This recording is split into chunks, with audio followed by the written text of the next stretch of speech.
সংযুক্ত আরব আমিরাতে হামরিয়া বন্দরে পৌঁছেছে সোমালীয় জলদস্যুদের হাত থেকে মুক্ত বাংলাদেশি কয়লাবাহী জাহাজ এমভি আব্দুল্লাহ।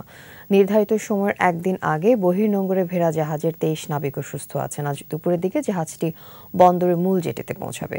ইফরাজ নূরের ক্যামেরায় রফিকুল বাহারের বিশেষ report. Walton air conditioner exchange অফারে স্প্লিট এসিতে 23,000 টাকা পর্যন্ত নিশ্চিত ছাড়। জিম্মি দশার শ্বাসরুদ্ধকর 32 দিন। ইউরোপিয়ান ইউনিয়নের নেভাল গার্ডের পাহারায় সমুদ্রপথে আরও 6 দিন। অবশেষে রোববার বিকেল 4:30টায় নিরাপদ গন্তব্যে পৌঁছাতে সক্ষম হয়েছে বাংলাদেশি পতাকাবাহী জাহাজ এমভি আব্দুল্লাহ। চট্টগ্রামের শিল্প প্রতিষ্ঠান KSRM গ্রুপের জাহাজটি এখন হামিরাহ বন্দরের বহির্নোঙরে পণ্য খালাসের অপেক্ষায়। নাবিকদের স্বাগত জানাতে গত রাতেই দুবাই রওনা হয়েছেন মালিক পক্ষ। চট্টগ্রাম আসবে, কবে আসবে সেই বিষয়টা আমরা আরও পরিষ্কার হতে পারবো কিছুদিন যাওয়ার পর, এবং অ্যাকর্ডিংলি মিডিয়াকে ব্রিফ করা হবে। মোটা অঙ্কের বিমা করা ছিল জাহাজটির।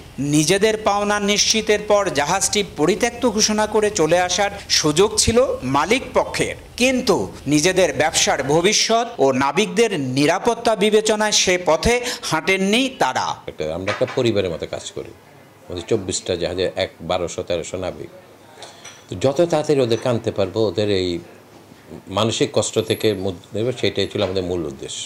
জাহাজে অবস্থান করে চট্টগ্রাম ফিরবেন 21 জন নাবিক, বাকি 2 জন ফিরবেন দুবাই থেকেই। চার্টার জাহাজটির আসার দিনক্ষণ নির্ধারণ করবে দীর্ঘ সময় ভাড়া নেওয়া কোম্পানি।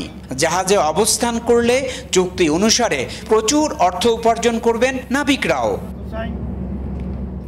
55,000 মেট্রিক টন জ্বালানি কয়লা নিয়ে গত 12ই মার্চ জলদস্যুদের কবলে পড়ে জাহাজটি। মোজাম্বিক থেকে আরব আমিরাতে যাওয়ার পথে সোমালিয়া উপকূলে অতিক্রমের সময় আলোচিত এই ছিনতাইয়ের ঘটনা ঘটে। রফিকুল বাহার, 21 টেলিভিশন, চট্টগ্রাম।